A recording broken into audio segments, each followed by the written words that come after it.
Welcome to SK study point Siliguri. इस वीडियो में हम लोग चर्चा करने जा रहे हैं त्रिकोणीय अनुपात प्रमाणिक कोणों का। किस प्रकार आप sin 60, sin 30, tan 45 का मान जो निकालते हैं, किस तरह से निकालते हैं, उसको समझने की कोशिश करते हैं। स्टडी पॉइंट सिलीगुड़ी को सब्सक्राइब नहीं किया है तो तुरंत सब्सक्राइब कर दीजिए, लाइक और शेयर जरूर कीजिएगा। सेकंड की जगह तो चलिए अगर आप 29.4 मीटर पर सेकंड को यूज करेंगे तो कैलकुलेशन करने के बाद में गति ऊर्जा या काइनेटिक एनर्जी 43.218 जूल आ जाएगा। भुजा पर तो उम्मीद कर रहा हूँ बिंदु है आपको इसके स्टडी पॉइंट सिलीगुड़ी पर एक लंब खींचा गया है फिजिकल साइंस मतलब यहाँ पर जो कोण बना है 90 डिग्री का कोण एक्टिविटी टास्क अच्छा लगा होगा और समझ में भी आ गया होगा। त्रिभुज आप घबराइएगा नहीं क्योंकि एक समकोण त्रिभुज जो जी है, जी का वैल्यू 10 मीटर पर सेकंड स्क्वायर भी ले सकते हैं या 9.8 मीटर पर सेकंड स्क्वायर भी ले सकते हैं। Thank you very much for watching. Cosec theta, sec theta और कॉट थीटा। तो साइन थीटा मतलब क्या हो जाएगा, लंब बटे कर्ण, तो PM by AP. Cos theta क्या हो जाएगा, देखिए एम बाई एपी, ठीक है, आधार बटे कर्ण। फिर टेन थीटा क्या हो जाएगा, पीएम बाई एम, लंब बटे आधार। आप some people have curly brown hair का स्टार्टिंग का लेटर्स को भी लेकर आप कर सकते हैं, या लाल का जो हम लोग लिखते हैं इससे भी आप लेकर समझ सकते हैं कि किस तरह से हम लोग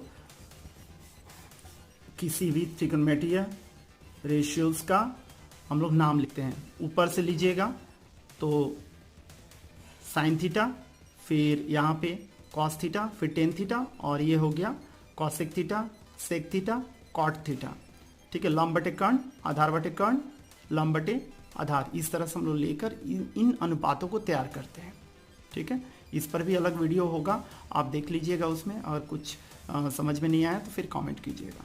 तो इसके हिसाब से आप समझ लीजिएगा। हम लोग चर्चा कर रहे हैं इसमें प्रमाणिक कोणों के त्रिकोणमितीय अनुपात निकालना और उनका मान किस प्रकार से हम लोग निकालेंगे उसको देख रहे हैं। तो आप इसको लिख लिए, आप समझ गए होंगे। अब देखिए, आप यहाँ पर जो थीटा एंगल है, थीटा एंगल को हम लोग कम करते चले जाते हैं। थीटा, अगर आपके पास त्रिभुज इस तरह से त्रिभुज है, मान लीजिए स्क्रीन पर आप देख पा रहे होंगे, एक छोटा करके भी बनाया गया होगा, आप देखकर समझने की कोशिश कीजिए। इस तरह से त्रिभुज है, ठीक है। अब इस त्रिभुज का कोण को हम लोग छोटा करेंगे। कोण को छोटा कैसे करेंगे, इस भुजा को हम लोग नीचे ऐसे करके करते जाएंगे, नीचे देखिए ऐसे करके करते जाएंगे, तो यह एंगल जो थीटा है वह घटता चला जा रहा है, घटते घटते घटते घटते 90 से कम था और देखिए यहाँ पर आकर 0 हो गया, हुआ ना। तो इसका मतलब आप क्या देख रहे हैं, इसका मतलब आप देख रहे हैं कि ज्यों ही थीटा का मान को घटाया जाता है तो थीटा का मान को घटाते घटाते आप देख रहे हैं कि पीएम जो था, ठीक है, यहाँ पर तो एपी हो गया एम के बराबर हो गया। देखिए एपी एम के बराबर हो गया और पीएम जो था, ये लंबा जो था, ये लंब, ये क्या हो गया, 0 हो गया। तो इस चीज़ को आप समझ लीजिए, ठीक है। तो थीटा जब घटते चला जाता है तो पीएम घटता हुआ चला जाता है, और घटते घटते जब थीटा 0 हो जाएगा तो पीएम एक ही बार में ये आकर कोलैप्स कर जाएगा एम पे और एपी एम बन जाएगा, ठीक है। जब ऐसा हो जाएगा तब देखिए, तो साइन 0 हम लोग कितना बोलेंगे, पीएम बाई एपी होता है, तो पीएम कितना हो गया, 0 हो गया, 0 लिखेंगे। फिर एपी ज्यों कहते हो तो 0 को एपी ने भाग दिया 0, तो साइन 0 0 हो गया। उसी तरह से कॉस 0 कितना होगा, आपने पहले लिखा त्रिकोणमितीय रेशियोज के हिसाब से, क्या हो गया यहाँ पे एम बाई एपी, ठीक है, आधार बटे कर्ण लिख लिया है। तो यहाँ पर एपी जो था, कर्ण था, वो क्या हो गया, आधार बन गया, एपी इक्वल टू एम, तो एम की जगह में एपी लिख दिए तो एपी एपी कट गया तो 1 हो गया। तो कॉस 0 कितना हो गया, 1। टेन 0 कितना हो जाएगा, पीएम बाई एम होता है, लंब बटे आधार होता है, तो पीएम कितना हो जा रहा है, चूंकि पीएम गैप हो जा रहा है क्योंकि एंगल 0 हो गया, तो है ना, कोलैप्स कर गया एपी एक ही पर एम पर, तो पीएम इक्वल टू 0 हो गया, तो 0 बाई एपी इक्वल टू 0 हो गया।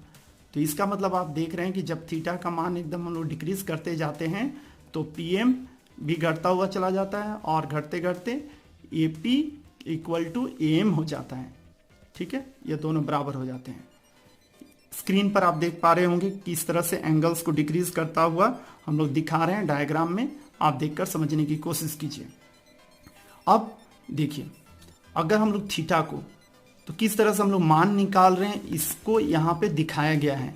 आप इस तरह से भी मान निकाल कर समझ सकते हैं कि क्यों ना किस तरह से थीटा का मान लेकर 0, 30, 45 या 60 या 90 डिग्री लेकर हम लोग एंगल्स का मान निकाल सकते हैं। किंतु यह थोड़ा सा टफ हो जाता है, फिर भी आप समझ लीजिए कि किस तरह से हम लोग थीटा के घटने या बढ़ने से मान निकाल सकते हैं। आप जब थीटा मतलब कोण बढ़ रहा हो और बढ़ते बढ़ते कितना पे पहुंचेगा, 90 पे पहुंचेगा, तो जब एंगल बढ़ते हुए जा रहा है तो एम जो है, एम जो नीचे वाली जो भुजा है, आधार है, वह क्या होगा, वह भी घटता हुआ चला जाएगा इस तरह का। अब देखिए, अब हम लोग क्या करें, एंगल को बड़ा कर रहे हैं। एंगल को बड़ा करने का मतलब क्या होगा, एंगल को बड़ा करने का मतलब हम लोगों को इसको इधर करना है ना। यह 90 से कम था, ऐसे भीतर की रहेगा तो 90 के नज़दीक आता जाएगा ये एंगल, देख लीजिए। ठीक है, आपको दिख रहा होगा त्रिभुज, और स्क्रीन पर भी बनाया हुआ दिख रहा होगा। तो इसको हम लोग क्या कर रहे हैं, इसको बड़ा कर रहे हैं। देखिए, बड़ा करते जा रहे हैं, बड़ा करते जा रहे हैं, तो यह भले भी भुजा बड़ा हो और ये आकर इस पर आकर चिपक जाएगा। किस पर, AM, AP और PM पे चिपक जाएगा। तो यहाँ पर एंगल कितना हो जाएगा, 90 डिग्री। एंगल जब 90 डिग्री हो गया तब आप क्या देख रहे हैं, एंगल जब 90 डिग्री हो गया तो AM गायब हो गया, AM 0 हो गया, तो AP बराबर कितना हो जाएगा, PM हो जाएगा। तो उसी तरह से देखिए, साइन 90 लिखेंगे तो PM/AP होता ही है, आप लिख चुके थे। तो PM और AP की जगह में PM लिख दिया, तो PM कट के 1 हो गया, तो साइन 90 कितना हो गया, 1। उसी तरह से कॉस 90 कितना है, AM/AP, तो AM का मान कितना हो जा रहा है, 0 हो जा रहा है। ठीक है, तो 0/AP तो 0 हो गया, तो cos 90 कितना हो गया, 0। उसी तरह से tan 90 कितना होगा, PM/AM है, तो AM 0 हो जा रहा है, तो PM/0 कितना होगा, इन्फिनिटी, अपरिभाषित। तो इस तरह से हम लोग स्टैंडर्ड एंगल का जो मान है निकालना कर सकते हैं। फिर भी आप इसको जानकारी दिमाग में बैठा के रखिए कि जब एंगल को बढ़ाना है तो टुवर्ड्स परपेंडिकुलर आना है, और जब एंगल को कम करना है तो अवे फ्रॉम द परपेंडिकुलर जाना है। क्योंकि हाइट एंड डिस्टेंस जब आप करेंगे तो यह मिस्टेक नहीं होगा अगर आप इस कंसेप्ट को समझे हुए रहेंगे तो चलिए अब हम लोग टेबल को देखेंगे और उसमें प्रमाणिक कोणों के त्रिकोणमितीय अनुपात का मान निकालना सीखेंगे। कोण के बढ़ने पर और कोण के घटने पर लंब और आधार के साथ संबंध स्थापित करता हुआ आप त्रिकोणमितीय अनुपात का मान किस प्रकार से निकालते हैं, तो वह एक तरीका था जिसे आपने देखकर समझ लिया। अब देखिए किस तरह से हम लोग टेबल को तैयार करते हैं उसको बताता हूं।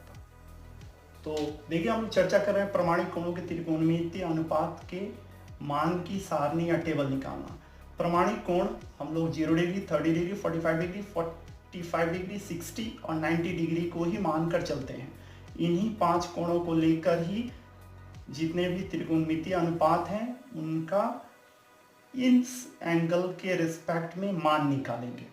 ठीक है, तो सबसे पहले 0 degree, 30 degree, 45 degree, 60 degree, 90 degree आप लिख लिए, और इन्हीं के नीचे 0 लिखिए, 1 लिखिए, 2 लिखिए, 3 लिखिए, 4 लिखिए, 1, 2, 3, 4, और इन सब के नीचे में 4 से भाग कर दीजिए।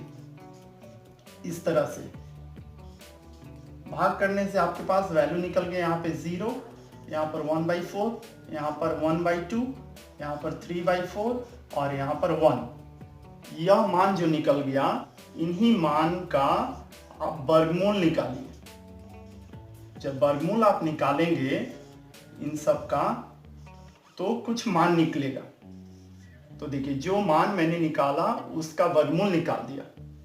यहाँ पर 0 ही हो गया, यहाँ पर 1 का वर्गमूल 1, 4 का वर्गमूल 2, 1 का वर्गमूल केवल 1, 2 का वर्गमूल √2, 3 का वर्गमूल √3, 4 का वर्गमूल 2 और 1 का वर्गमूल 1।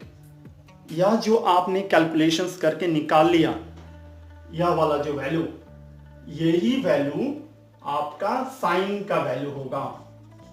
Sign theta, sine 0 0, sine 30 1/2, sine 45 1/√2, sine 60 √3/2, sine 90 1। और इन्हीं को अगर रिवर्स कर देंगे आप, इधर से इधर लिखेंगे, देखिए उल्टा लिख रहे हैं, इधर से 1, उसके बाद 3 √3/2, 1/√2, 1/2, 0। यह हो गया cos थीटा का वैल्यू। उम्मीद कर रहा हूं आपको समझ में आ गया होगा। फिर tan लिखेंगे। tan थीटा आप जानते हैं sin theta by cos theta होता है, मतलब साइन की वैल्यू को cos भाग देगा तो क्या हो जाएगा, tan थीटा का वैल्यू होगा। तो देखिए 0 को 1 ने भाग दिया, कितना हुआ 0। फिर इसने 1/2 को √3/2 ने भाग दिया, 2 कट गया, कितना बचा 1/√3।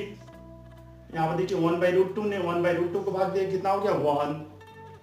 यहाँ पे √3/2 को 1/2 ने भाग दिया, कितना हुआ √3। यहाँ पर देखिए 1 ने 0 को भाग दिया, 1 को 0 ने भाग दिया, कितना होगा कोई नहीं जानता है, तो इसको हम लोग इन्फिनिटी लिखते हैं, हिंदी में अपरिभाषित बोलेंगे। तो इस तरह से हम लोग साइन थीटा, कॉस थीटा और टेन थीटा का मान निकाल लिए।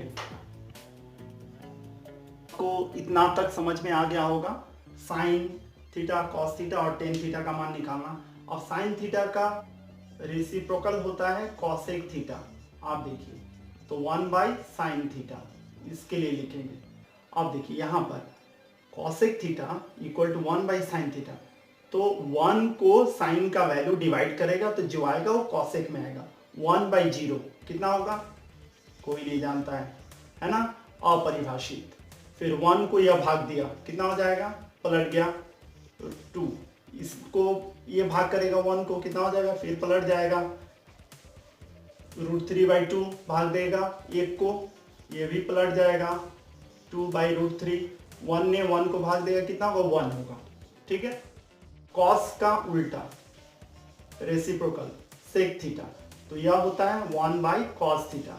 अगर आप चाहें तो इसी को इधर से लिख सकते हैं, तो देखिए 1 2 अपॉन √3, यहाँ पर 1 यहाँ पर क्या हो जाएगा 2√2, फिर यहाँ पे 2 और यहाँ पे इन्फिनिटी, अपरिभाषित। यह कैसे है इसको भी देख लीजिए। 1 को 1 ने भाग दिया 1 को √3/2 ने भाग दिया, देखिए रेसिप्रोकल हो गया, पलट गया। फिर 1 को यहाँ पर देखिएगा, फिर यहाँ पे देखिएगा, यहाँ पे 1 को 1/√2 ने भाग दिया, कितना होगा √2, पलट गया। 1 को 1/2 ने भाग दिया, कितना हो गया 2 हो गया। 1 को 0 ने भाग दिया, इन्फिनिटी हो गया। ठीक है, तो इस तरह से आप सेक थीटा का भी समझ गए। मुझे लग रहा है कि आपको कोई परेशानी नहीं हो रही होगी। अगर कहीं पे भी समझने में दिक्कत हो रही हो तो आप कमेंट सेक्शन में जाके कमेंट कीजिएगा, फिर वहां पे मैं क्लियर कर दूंगा। आप देखिए बच गया मेरे पास कॉट थीटा। कॉट थीटा होता है 1/tan थीटा। आप 1 को भाग देगा 10 का वैल्यू। आप देखिए 1 को 0 ने भाग दिया, कितना हो जाएगा कोई नहीं जानता, इन्फिनिटी, अपरिभाषित बोलते हैं हम लोग। ठीक है, यहाँ पे अपरिभाषित आप लिख लीजिए। फिर 1 को 1/√3 ने भाग दिया, कितना हो जाएगा, रेसिप्रोकल हो गया, पलट गया, √3 हो गया। 1 को 1 ने भाग दिया 1 हुआ। 1 को 1/√3 ने भाग दिया, कितना हुआ 1/√3 हो गया। 1 को इन्फिनिटी ने भाग दिया, मतलब बहुत बड़ी संख्या, तो कितना हो जाएगा 0। तो इस तरह से हम लोग sine theta, cos theta, tan theta, cosec theta, sec theta और कॉट थीटा का प्रमाणित कोणों 0 डिग्री, 30 डिग्री, 45 डिग्री, 60 डिग्री और 90 डिग्री का मान निकाल लेते हैं, टेबल तैयार कर लेते हैं। इस पर आधारित क्वेश्चन एग्जाम में हमेशा आता है, माध्यमिक परीक्षा में हमेशा आता है। आप सही से तैयारी कीजिएगा, वैल्यू को याद करके प्रैक्टिस करके रख लीजिएगा, तो आपको काफ़ी हेल्पफुल रहेगा। Thank you very much for watching us इसके स्टडी पॉइंट सिलीगुड़ी। अगर अभी तक आप सब्सक्राइब नहीं किए तो तुरंत सब्सक्राइब कर लीजिए, बेल आइकन को भी दबा दीजिए ताकि हर एक नई वीडियो का नोटिफिकेशन आपको मिलता रहे। Thank you very much.